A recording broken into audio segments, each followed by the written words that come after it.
umat baheula mah henteu dipasihan Lailatul Qadar karena pang dipasihkeun Lailatul Qadar teh samata-mata panuhun Kanjeng Nabi Muhammad SAW. Jadi umat dahulu sebelum Nabi itu tidak ada Lailatul Qadar. Tetapi mereka usianya panjang sehingga mereka bisa punya kesempatan untuk beribadah selama 1000 bulan rata-rata karena usianya rata-rata panjang umat sebelum Nabi itu.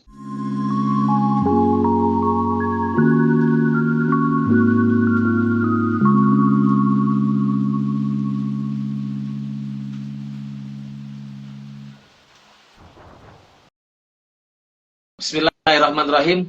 Assalamualaikum warahmatullahi wabarakatuh. Selamat sore teman-teman sekalian. Salam sejahtera bagi kita semua. Selamat datang di akun Instagram Echa Nur Society. Ini adalah akun resmi yang dikelola oleh Nurholis Media Society di dalam rangka menyebarkan gagasan beragama yang inklusif dan terbuka, juga bagaimana kita saling menghargai satu sama lain. Nah, teman-teman sekalian, tahun ini kita mengadakan Enlightenment Ramadan yang tahun yang ketiga, Kang Oman. Jadi alhamdulillah kita bisa sampai sejauh ini, dan topik kita pada sore hari ini adalah soal Lailatul Qadar dalam manuskrip Nusantara. Nah, teman-teman sekalian, topik ini nanti akan dielaborasi bersama Profesor Dr. Oman Fatur Rahman. Kita biasa memanggilnya Kang Oman saja. Beliau adalah filolog dan pengampu ngariksa ngaji manuskrip kuno Nusantara. Teman-teman sekalian, mengenai topik ini saya sedikit memberikan satu pengantar saja, bahwa kita tahu bahwa malam Lailatul Qadar ini adalah malam yang khas, yang hanya ada di bulan Ramadan tentu saja, dan banyak muslim yang memberikan semacam memaknai secara beragam tentang malam Lailatul Qadar ini. Ada yang menyebutnya sebagai malam 1000 bulan karena memang kemuliaannya begitu, itu berlipat-lipat ganda. Ada yang menyebutnya sebagai malam keberkahan karena memang berkah yang dilimpahkan oleh Allah Subhanahu wa taala pada malam hari itu betul-betul banyak. Ada yang menyebutnya juga sebagai malam mukjizat. Jadi ada banyak sekali. Tetapi kita malam ini akan memberikan ruang untuk Kang Oman untuk mengelaborasi bagaimana sebetulnya para ulama Nusantara itu memberikan tafsiran atau berbicara tentang malam yang mulia ini. Saya kira saya berikan saja kesempatan untuk Kang Oman sekitar 15-20 menit pertama. Setelah itu kita akan undang teman-teman untuk memperkaya diskusi kita pada sore ini dengan memberikan komentar dan pertanyaan. Silakan Kang Oman, waktunya. Ya, terima kasih Mas Razi. Bismillahirrahmanirrahim. Assalamualaikum warahmatullahi wabarakatuh. Waalaikumsalam warahmatullahi wabarakatuh. Sampurasun. Kalau saya biasa menyapa sobat ngariksa saya Sampurasun. Ya, sebetulnya salam kedaerahan ya, karena saya orang Sunda, jadi sama sebetulnya negara kita ini kan etnisnya macam-macam ya Mas Rozi ya, jadi salamnya itu luar biasa banyak sekali. Terima kasih atas kesempatannya. Kalau tadi macam-macam nama Lailatul Qadar, nah karena saya dikasih topiknya Lailatul Qadar dalam manuskrip Nusantara, maka kalau saya ingin menyebutnya itu Lailatul Qadar itu malam bonus. Malam bonus. Nah, tadi kan ada malam keutamaan, malam apalagi malam kemuliaan dan seterusnya ya. Mengapa saya menyebut malam bonus? Saya ingin merujuk pada salah satu manuskrip kitab yang ditulis oleh Kiai Ahmad Sanusi dari Sukabumi. Nama kitabnya itu Hilyat As-Sibyan fi Bayani Shaumi Ramadan li Ahmad Sanusi. Ibnu Haji Abdurrahim Jawi Sukabumi Cantayan. Jadi dikenal sebagai ajengan Cantayan akhir abad ke-19 awal abad ke-20. Ini kitabnya itu ditulis dengan aksara pegon bahasa Sunda ya. Nah, salah satu bagian dari kitab itu menjelaskan tentang Lailatul Qadar. Nah, Lailatul Qadar itu saya sebut sebagai malam bonus karena disebutkan oleh Kiai Sanusi bahwa ini saya bacakan bahasa Sundanya dulu ya. Iya, Kang. Anak kecil saya pakai kacamata ya. Jadi kata Kiai Sanusi, umat baheula mah henteu dipasihan Lailatul Qadar karena pang dipasihkeun Lailatul Qadar teh samata-mata panuhun Kanjeng Nabi Muhammad Shallallahu Alaihi Wasallam. Jadi umat dahulu sebelum Nabi itu tidak ada Lailatul Qadar, tetapi mereka usianya panjang sehingga mereka bisa punya kesempatan untuk beribadah selama 1000 bulan rata-rata karena usianya rata-rata panjang umat sebelum Nabi itu. Nah, sehingga umat sebelum Nabi itu bisa mencapai tahap abid, seorang yang beribadah. Kalau terus saja beribadah, maka mereka dianggap sebagai seorang abid gitu. Abid itu orang yang terus-terusan beribadah, pangkat gitu. Kata Kiai Sanusi, umat anu baheula mah henteu meunang pangkat abid, kajaba kudu geus ibadah 1000 bulan. Barang umat Kanjeng Nabi umurna langka aya nu 1000 bulan. Sedangkan umat kita itu Nabi sadar betul bahwa umat Rasul nanti itu harapan usianya barangkali gitu ya. Meskipun ada yang sampai 1000 bulan. 1000 bulan kan sekitar 82-83 tahun ya. Nah, maka Rasul meminta kepada Allah untuk ada satu malam yang kalau melakukan kebaikan di malam itu, maka itu setara dengan 1000 bulan, begitu. Nah, oleh karenanya kita bisa menyebut bahwa Lailatul Qadar ini sebetulnya malam bonus buat kita umat Rasulullah Shallallahu Alaihi Wasallam, gitu ya. Nah, kemudian hal lain di dalam manuskrip Nusantara yang bisa kita jumpai adalah bahwa manuskrip Nusantara itu kan bahasanya beragam ya. Ada mungkin 20 kelompok bahasa lah begitu. Meskipun bahasa dan aksara itu sampai ratusan, tapi kalau dikelompokkan ada beberapa puluh. Ada bahasa Arab, bahasa Melayu, tadi saya nyebut bahasa Sunda, bahasa Jawa ya dengan pegonnya dan seterusnya. Nah, saya menjumpai beberapa manuskrip yang menjelaskan tentang Lailatul Qadar itu kalau bisa saya kelompokkan itu ada 2 kelompok lah. Yang pertama itu memang merujuk pada pandangan-pandangan Imam Syafi'i, Imam Ghazali tentang Lailatul Qadar. Soal keutamaannya semuanya sama, bahwa memang malam Lailatul Qadar itu sebetulnya Lailah sendiri artinya kan sudah malam gitu ya. Malam qadar gitu, malam qadar gitu. Cuma kita sering menyebutnya malam Lailatul Qadar. Sebelumnya ya malam qadar gitu. Lailatul Qadar itu malam. Nah, rata-rata menyepakati bahwa kemuliaannya memang merujuk pada hadis-hadis Rasul. Kemudian dari segi makna, mengapa Lailatul Qadar? Qadar itu bisa 3 makna setidaknya. Yang pertama itu ketentuan. Jadi malam ditentukannya segala hal yang terkait dengan umat manusia gitu. Itu qadar gitu ya, ketetapan. Malam ditetapkan oleh Allah gitu, segala hal yang terkait dengan kita. Oleh karenanya kita diminta melakukan kebaikan-kebaikan. Yang kedua, qadar juga bisa berarti mulia. Karena memang sesuai dengan apa yang disampaikan di dalam surat Al-Qadar, beribadah di malam Lailatul Qadar sama seperti 1000 bulan. Jadi mulia sekali. Dan yang ketiga, kata qadar itu bisa berarti sempit. Karena pada malam itu tanazzalul malaikatu warruhu fiha gitu. Malam di mana malaikat turun semuanya. Turun sehingga bumi ini sempit gitu. Di dalam beberapa riwayat itu disebutkan bahwa malaikat yang turun ke muka bumi itu pada malam Lailatul Qadar itu tidak terkira jumlahnya dan menyalami. Malaikat Jibril itu juga ya, ikut turun dan menyalami. Dalam satu riwayat itu disebutkan bahwa tidaklah Jibril itu menjumpai seseorang di malam Lailatul Qadar illa sofahahu itu. Dalam manuskripnya itu dikatakan begitu. Kecuali pasti malaikat Jibril menyalaminya. Nah, lalu apa cirinya orang yang disalami oleh malaikat Jibril? Artinya mendapatkan Lailatul Qadar. Nah, dijelaskan misalnya dalam manuskrip yang versi Arabnya itu iksha'arra jilduhu. Kulitnya akan apa ya? Iksha'arra itu merinding begitu. Jadi gimana merinding itu ini bulu-bulunya, Iya, bulu kuduk ya. Kemudian tapi bukan takut, bukan merinding takut. Ya, kulitnya itu terasa ya ini. Waraqaqal buhu, hatinya juga merasa tentam, wada ma'at ainahu.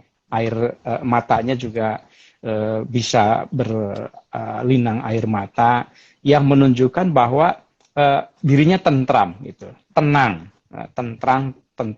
Makanya salah satu ciri Lailatul Qadar itu kita mendapatkan ketenangan, tapi bukan ketenangan lahir, silent, tidak ada HP yang bunyi, bukan itu. Tetapi raqqa qalbuhu. Nah, gitu. Itu ciri bahwa memang malaikat turun sampai terus hatta yatla'il fajr. Sampai fajar itu muncul gitu ya. Nah, itu riwayatnya sama gitu. Nah, di dalam beberapa manuskrip, salah satunya manuskrip yang saya jumpai di pesantren Komarudin di Bungah ya, Sampurnan Bungah Gresik di Jawa Timur. Nah, pesantren ini menyimpan beberapa manuskrip, salah satunya itu adalah Qasidah fis Shaum, Al-Qasidah fis Shaum, kasidah tentang puasa. Namanya juga kasidah, jadi ini manuskripnya disusun dalam bentuk nazam begitu, indah sekali, puitis gitu ya, dengan bahar rojas gitu ya. Nah, kemarin saya sempat singgung juga sebetulnya di Ngariksa. Ini ada kasidah dari Al-Qalyubi di sini, yang rupanya ternyata amat masyhur sekali. Syekh Al-Qalyubi ini menulis satu hasyiah terhadap Syarah Al-Mahalli gitu ya, terhadap kitab Minhaj Al-Talibiyya An-Nawawi. Di situ ada satu nazam yang menjelaskan tentang semacam prediksi kapan sebetulnya Lailatul Qadar itu terjadi gitu. Tu'lamu biha Lailatul Qadar bi bidayatis saumi fi Ramadhana. Ini bahasa Arab, masih bahasa Arab. Jadi diketahui malam Lailatul Qadar itu kapan tibanya, supaya kita bisa berharap bisa disalami, kemudian bisa oleh malaikat, kemudian mendapatkan kebaikan 1000 bulan. Itu diketahui dengan lihat hari apa mulainya bulan suci Ramadan gitu.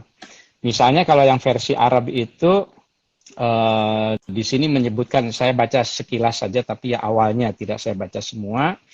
Ya sa'ili an lailatil qadril lati fi asyri Ramadan al-akhiri hallati. Wahai orang yang bertanya kepadaku kapan Ramadan itu tiba, begini, fa inna fi mufradatil asri tu'rafu min yaumid tida'is syahri. Bisa diketahui dari awal puasa. Yeah. Kalau seandainya hari Ahad misalnya atau hari Rabu mulai puasanya, maka nanti jatuh Lailatul Qadar itu menurut manuskrip ini tanggal 29. Nah, kemarin kan kita mulainya hari apa ya? Hari Kamis ya, puasa itu. Yeah. Rabu malam Kamis berarti puasa hari Kamis. Nah, ini di bagian akhirnya itu ada nih. Wa in badal khamisu fal khamisah wa in bada bisabti fatasi'ah. Nah, kalau mulainya itu hari Kamis, fal khamisah. Kalau menurut versi Arab ini tanggal 25 nanti itu Lailatul Qadarnya gitu. Udah ada bocorannya. Udah ada bocorannya gitu. Ini ramalan atau apa? Ya, jadi gini untuk para pemirsa ya juga perlu tahu apa sih yang dimaksud manuskrip. Manuskrip ini sebetulnya adalah tulisan tangan, memori kolektif orang-orang terdahulu. Sudah ribuan tahun.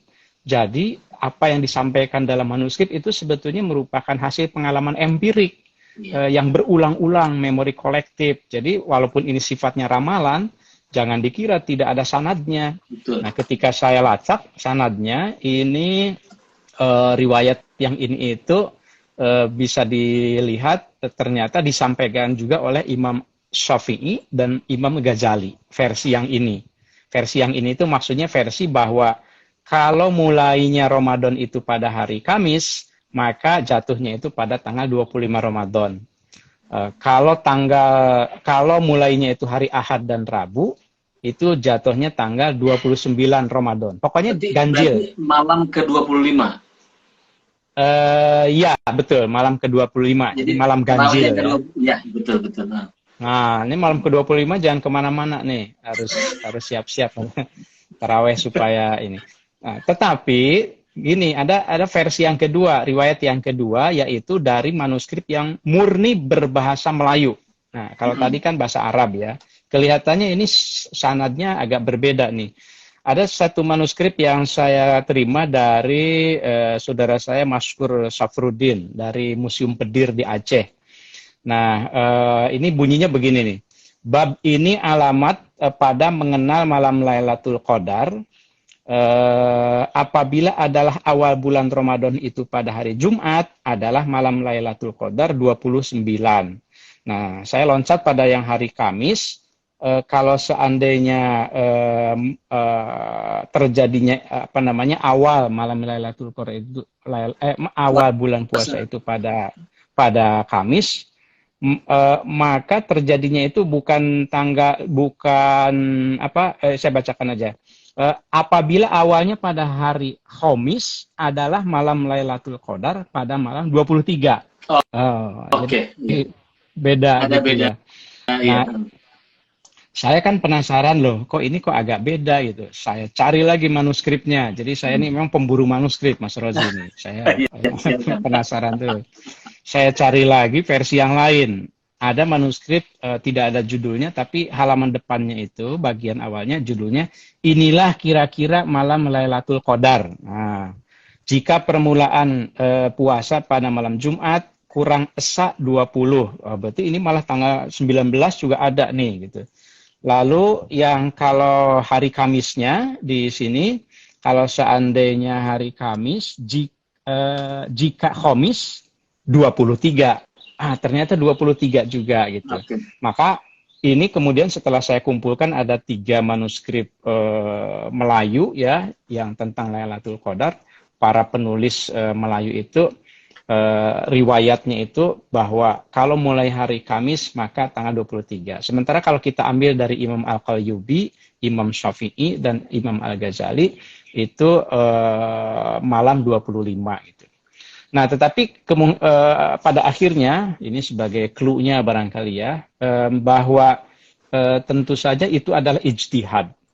Ijtihad. Tidak ada yang bisa memastikan kapan Lailatul Qadar itu akan tiba. Yang jelas memang berdasarkan riwayat-riwayat hadisnya itu ada di 10 terakhir bulan suci Ramadan dan di malam-malam ganjil.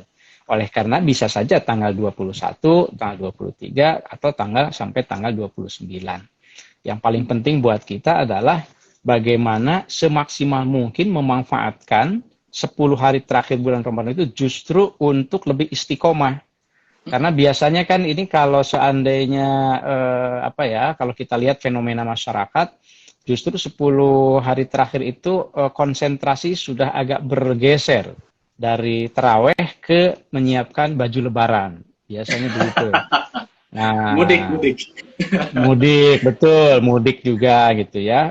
Sehingga itu sama seperti orang yang kalau balapan, entah balapan MotoGP atau apa begitu, sudah mau nyampe batas akhir, lihat ke belakang, saya udah mau nyampe, orang lain belum ada, lalu dia agak lengah. Nah, kalau lengah bisa jadi malah kehilangan. Yeah. Jangan sampai lengah, karena ada satu manuskrip yang meriwayatkan semacam pesan yang baik dari Ka'ab al-Ahbar. Itu ia mengatakan bahwa man qala la ilaha illallah fi lailatil qadri salasa marrat, barang siapa yang mengucapkan la ilaha illallah saja 3 kali, maka pertama untuk ucapan yang pertama itu ghafarallahu lahu biwahidatin. La ilaha illallah pertama itu akan diampuni dosanya.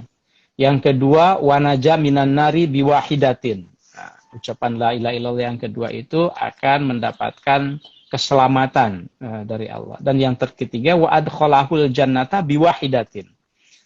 Ucapan la ilaha illallah yang ketiga itu akan mengantar dirinya masuk ke dalam surga.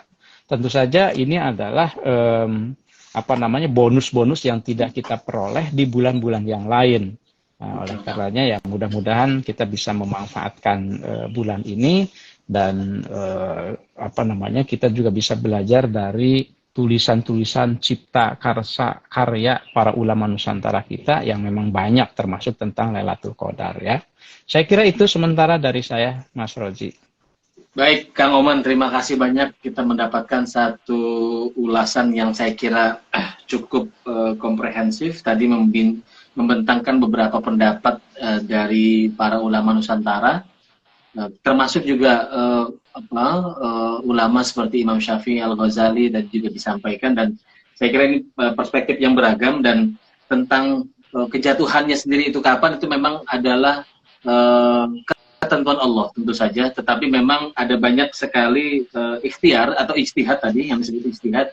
Ada malam 23, 25, tapi seluruhnya merujuk pada malam-malam ganjil di hari terakhir. Nah, teman-teman sekalian, saya undang untuk mulai bertanya. Saya kira di sini sudah ada satu orang yang masuk memberikan pertanyaan.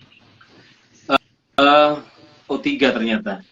Kang Oman, izin bertanya, apakah malam Lailatul Qadar ini semacam jackpot atau merupakan pencapaian mental sehingga pantas mendapatkannya seseorang?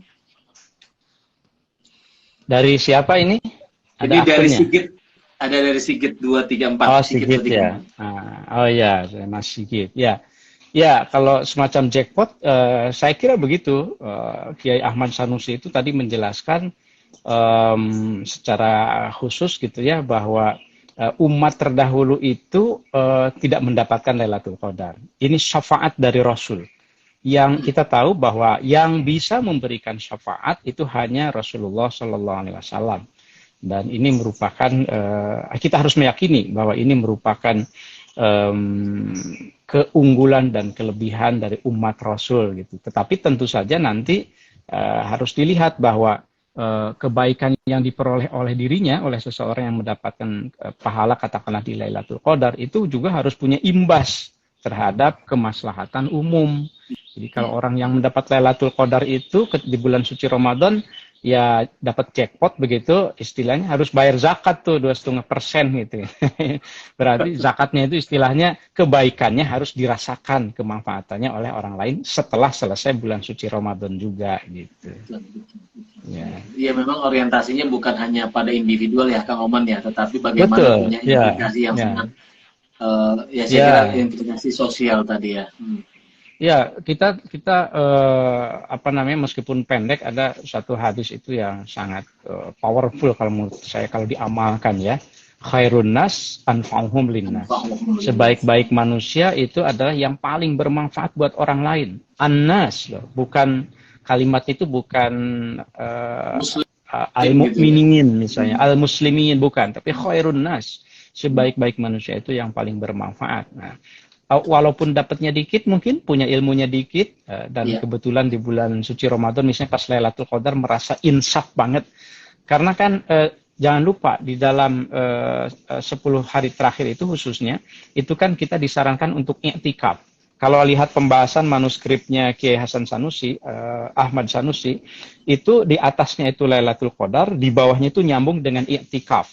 I'tikaf itu al-lubthu fil masjid kan, diam di masjid, diam saja, diam, muhasabah, duduk begitu memikirkan khilaf dosa, kemudian berniat untuk memperbaikinya. Itu kalau pas kenanya di Lailatul Qadar, wah itu luar biasa saya kira ya. Oke, terima kasih Kang Oman. Semoga ini Kang Sigit semoga bisa menjawab pertanyaan yang disampaikan tadi. Berikutnya dari Mbak WK di Gunawan. Mbak WK. Nah, baiklah, tanggal 25 Ramadan malam Lailatul Qadar yang tadi disampaikan pada beberapa tafsir tadi. Ini untuk Indonesia saja ya, atau berlaku juga belahan dunia lain? Mohon pencerahannya. Nah, ini mungkin karena perbedaan waktu dan lain sebagainya. Nah, disinilah maka kita penting untuk melihat secara substantif ya, tidak secara harfiah. Secara harfiah, kalau melihatnya secara harfiah, kalau sekarang di Indonesia misalnya katakanlah malam ini malam 25, malam Lailatul Qadar, kita tahu bahwa di Eropa itu belum malam. Belum, ya. Berarti malaikat turunnya 2 kali dong kalau begitu nanti, misalnya gitu. Nanti begitu di Eropa turun lagi gitu. Atau di bagian yang lain begitu. Malamnya kan beda-beda gitu ya. Itu betul. Secara harfiah gitu ya. Saya melihatnya, ingin menafsirkannya itu bahwa ini secara substantif Lailatul Qadar adalah pengalaman spiritual perorangan.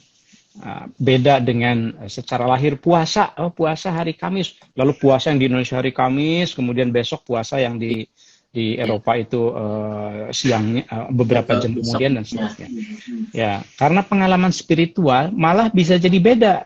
Seseorang merasa, ini saya mendapat Lailatul Qadar mungkin ini tanggal 25. Mungkin yang lainnya merasa disalami oleh malaikat Jibril tanggal 23, bisa saja. Karena ini pengalaman spiritual. Jadi lebih pada bagaimana ajaran tentang Lailatul Qadar ini mendorong kita umat beragama, umat Islam gitu dalam hal ini untuk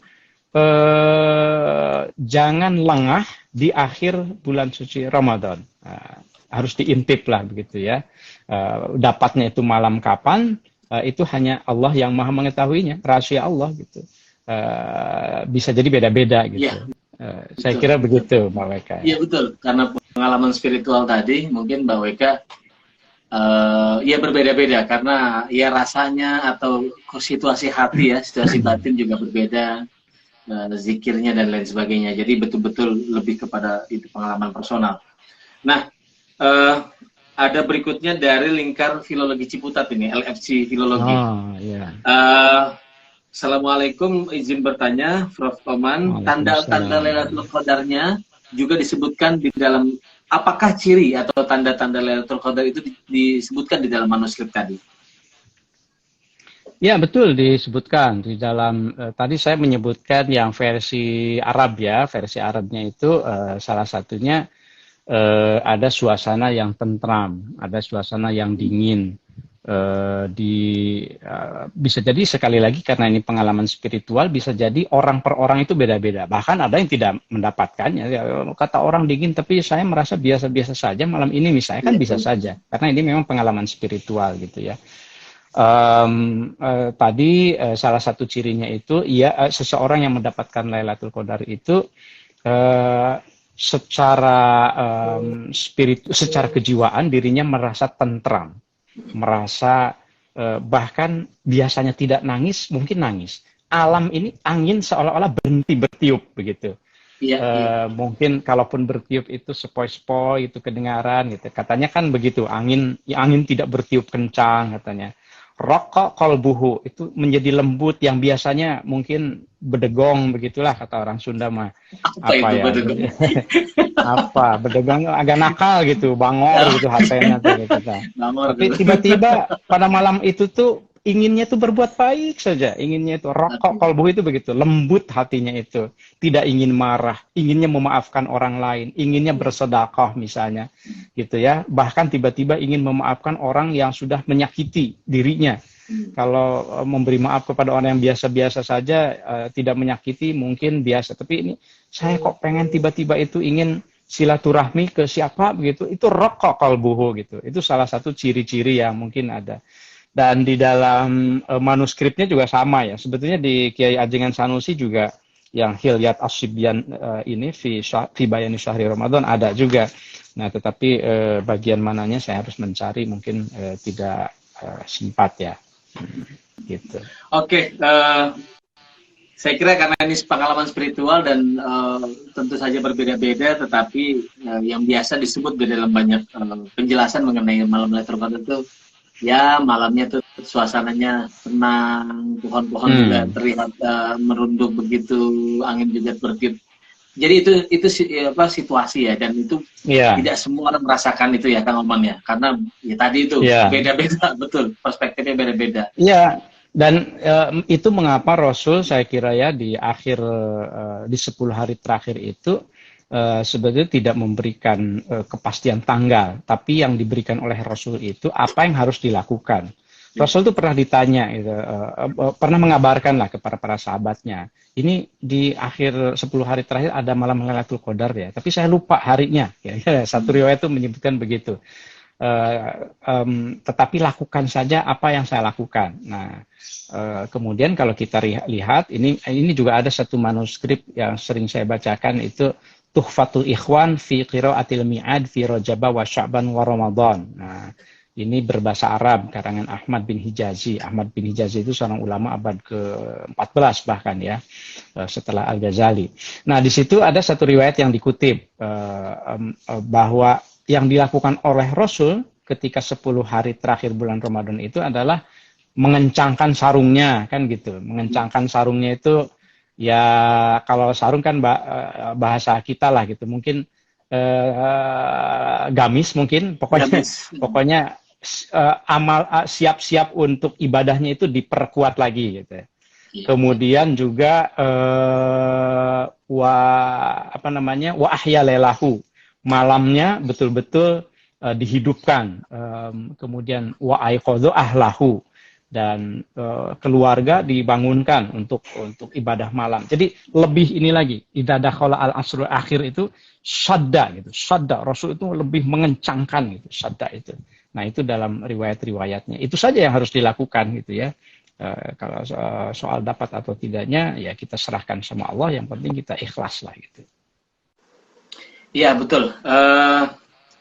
Terima kasih Kang Oman, ini semoga bisa menjawab tadi teman-teman. Kemudian pertanyaan dari Namjadkid, kalau Lailatul Qadar itu di manuskrip, apa ada eksplisit kuotanya satu orang satu dunia atau selagi eligible semuanya dapat? Ini ketentuan Allah masalahnya. Ya.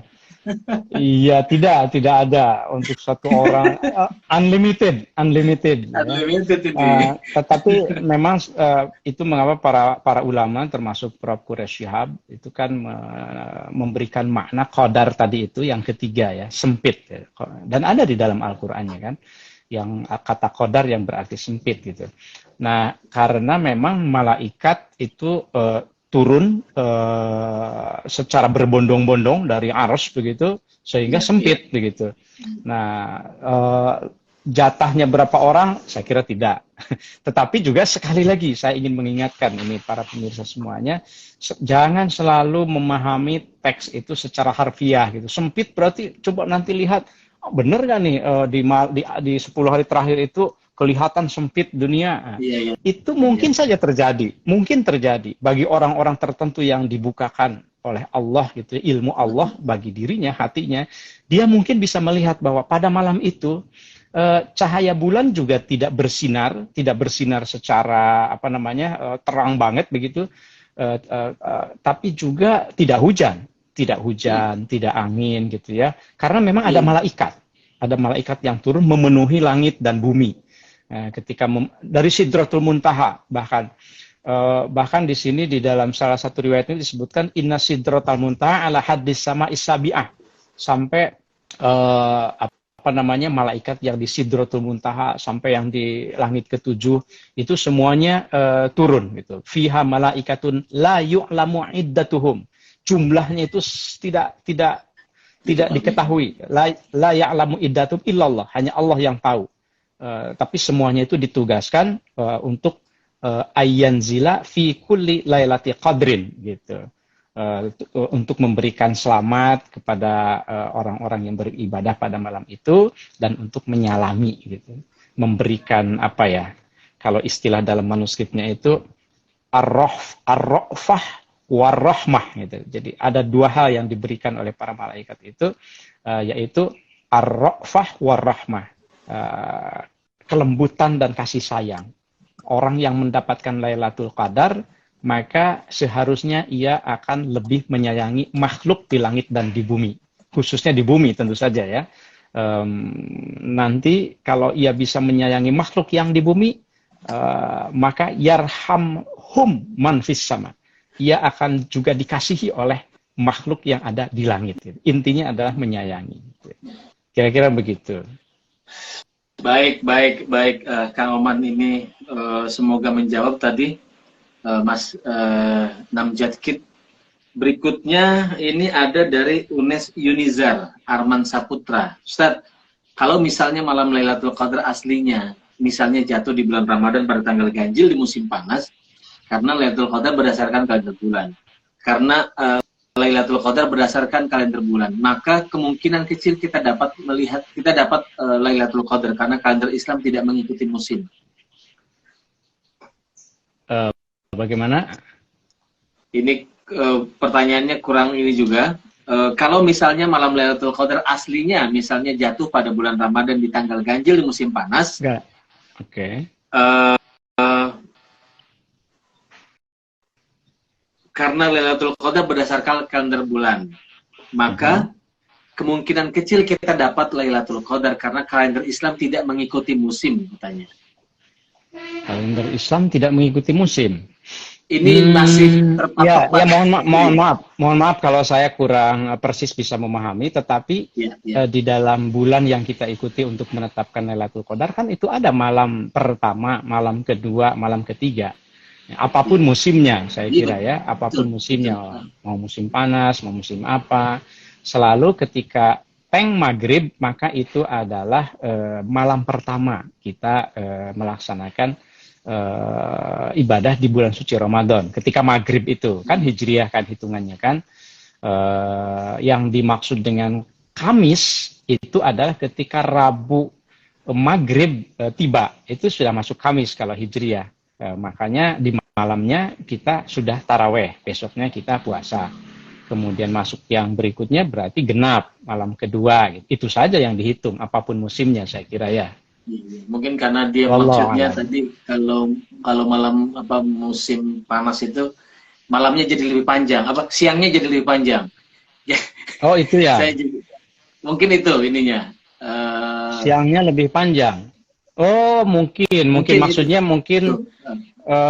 Jadi waktu malamnya sedikit, lebih pendek maksud saya. Nah. Apapun tetap saja kalau seandainya misalnya katakanlah di summer misalnya ya musim panas ketika sahur itu jam 3 pagi, kemudian kadang-kadang bukanya itu jam 8 malam, jam 9, tapi kan tetap ada waktu maghrib. Begitu waktu maghrib mau jam 8, jam 9, disitulah memulai tanggal baru, entah ganjil atau genap secara bergantian gitu. Walaupun dapat malamnya dikit. Tapi sekali lagi, mari kita pahami Lailatul Qadar ini secara substantif. Bahwa ini adalah salah satu syafaat dari Rasul untuk mendorong umatnya berbuat secara lebih baik, khususnya di akhir bulan Ramadan, di mana ketika biasanya kita agak lengah gitu, makanya dikasih jackpot gitu, dikasih bonus di akhir bulan suci Ramadan ini yang tidak bisa diketahui pasti harinya. Kalau misalnya tahu pasti ini kan, kalau misalnya dipastikan nih oleh Nabi gitu ya, pokoknya malam 27 ya gitu, ya mungkin orang-orang alah udah malam lainnya biasa aja, nanti 27 itu setara dengan 1000 bulan, jadi saya yang 27 aja deh, kan begitu. Jadi banyak rahasia sebetulnya di dalam Lailatul Qadar. Saya kira Rasul ketika menyampaikan kepada sahabat bukan lupa juga gitulah, bukan. Saya lupa tanggalnya tanggal berapa gitu. Tapi kalau dikasih tahu tanggalnya, mungkin malam lainnya bisa saja umat berikutnya seperti kita ini yang umat kita ini malas-malas gitu kalau biasanya masjid juga makin maju barisannya gitu kan kalau di akhir-akhir itu berkurang. Nanti kalau dikasih tahu waktu-waktu tertentu yang membludak hanya di malam itu Kang Oman. Jadi malam lainnya malah orang itikaf semua di malam 27 atau 21 atau 23. Iya betul gitu. Oke. Ya prinsipnya adalah tadi memahami, berkali-kali Kang Oman tadi menyampaikan bahwa yang penting adalah memahami Lailatul Qadar itu secara substantif. Jadi betul-betul ini adalah bagian dari syafaat Rasul yang jatuh juga bukan kepada orang sembarang tentu saja, tetapi adalah orang-orang pilihan yang memang dia dipilih oleh Allah, ketentuannya dipilih oleh Allah, dan tentang malamnya sendiri kita tidak pernah tahu kapan akan datang. Nah, berikutnya ini masih ada Kang Oman, sekitar 3 orang ini. Ada dari Denny Gunawan, 15. Oh iya, manuskrip yang memuat mengenai Lailatul Qadar tentu ditulis dengan tujuan pembelajaran, Kang. Terkait hal ini, apakah dari setiap manuskrip yang dibahas tadi, disampaikan, juga nasihat cara untuk mendapatkannya? Ya, tentu saja. Memang betul ya. Ini kalau kita baca kitabnya Ajengan Sanusi ini yang Hilyat As-Sibyan, itu mulai dari awal puasa, bahkan awal secara fikih maksudnya mulai dari niatnya, sampai yang sifatnya substantif, yang tasawufnya lah, katakanlah begitu, menghayatinya ya, sampai iktikafnya juga dijelaskan di situ. Itu sebetulnya adalah cara, bagian dari pembelajaran bagaimana supaya umat itu bisa menghadapi Lailatul Qadar dengan maksimal begitu. Bahkan kalau saya ingin melihatnya itu begini, dalam hal manuskrip-manuskrip Nusantara kita ya, para penulis manuskrip itu memang ketika merujuk pada sumber-sumber dari Al-Ghazali, Imam Syafi'i atau imam-imam yang lain, seperti Al-Qayyubi yang tadi saya kutip, mereka mencantumkan Arabnya, tetapi juga kemudian hampir selalu ada yang teks Arab itu diberi terjemahan dalam bahasa lokal. Oh. Misalnya kalau yang untuk dari Aceh nih, saya tentu harus berterima kasih nih sama Ananda Maskur di Museum Pedir ya. Saya harus ada acknowledgement karena baik sekali beliau mengirimkan manuskrip-manuskrip yang terkait dengan, bahkan terkait dengan zakat juga ada, terkait dengan banyak sekali. Nah ini misalnya yang dari Museum Pedir itu mana nih? Tu'rafu fi yaumib tidak isyahri itu ada terjemahnya masing-masing. Tu'rafu dikenali akan dia pada hari permulaan bulan dan seterusnya. Poin saya adalah para ulama itu, para penulis masa lalu ingin orang yang tidak paham bahasa Arab itu pun itu mengetahui, bisa memahami gitu ya. Nah, ketika saya membaca yang pegon yang Jawa sama juga. Kecuali kalau yang Melayu, kalau yang manuskrip Melayu memang sudah jelas begitu ya. Dan khusus yang manuskrip Melayu nih yang dari Aceh itu, setelah menyebutkan perkiraan malam Lailatul Qadarnya, juga memberikan bonus bahkan doanya. Jadi doanya itu di sini disebutkan Allahumma inni as'alu, Allahumma ini Allahumma ya muqallibal qulub. Allahumma ya muqallibal qulub, tsabbit qalbi ala dinika wa ala taatika wa ala imanika ya Allah. Kemudian ada terjemahnya, hai Tuhanku, membalikkan segala hati, yang maha membalikkan segala hati, ku ditetapkan kiranya hatiku atas ini kalau manuskrip bacanya agak susah nih Mas Rozi, jadi intinya adalah menjawab pertanyaan Denny tadi ya. Ini mahasiswa saya juga nih Mas Denny kalau tidak salah. Terima kasih sudah ikut menyimak. Jadi memang betul menyediakan termasuk doanya. Nah berarti kalau ini dari manuskrip ini boleh tuh dibaca doa Allahumma ya muqallibal qulub tsabbit qalbi ala dinika wa ala taatika. Ya Allah, tetapkan aku di dalam agamamu, di dalam ketaatan kepadamu, di dalam pengabdian, menghamba kepada engkau, apapun yang engkau berikan, gitu. Iya, Kang Denny udah dapat cirinya, udah dapat doanya juga, jadi silahkan nanti di malam 10 terakhir ini harus lebih mengencangkan tadi. Syiddah, mengencangkan ibadah. Betul. Kencangkan sarungnya. Baik, Kang Oman, ini ada 2 lagi pertanyaan saya kira. Teman-teman, ini ada pertanyaan dari Syarifah 88. Apakah bulan Ramadan itu sendiri yang dimaksud bulan yang lebih mulia dari 1000 bulan? Maksudnya begini. Apakah bulan Ramadan itu sendiri yang dimaksud bulan yang lebih mulia dari 1000 bulan? Karena secara psikologis dan budaya Ramadan itu betul-betul sebagai bulan kemuliaan atau bagaimana? Mungkin maksudnya ya tadi yang soal tafsir malam 1000 bulan itu, Kang Oman. Ya, bulan Ramadan sendiri itu kan bulan yang memang satu dari 12 yang memberikan cahaya terhadap bulan-bulan yang lainnya gitu ya.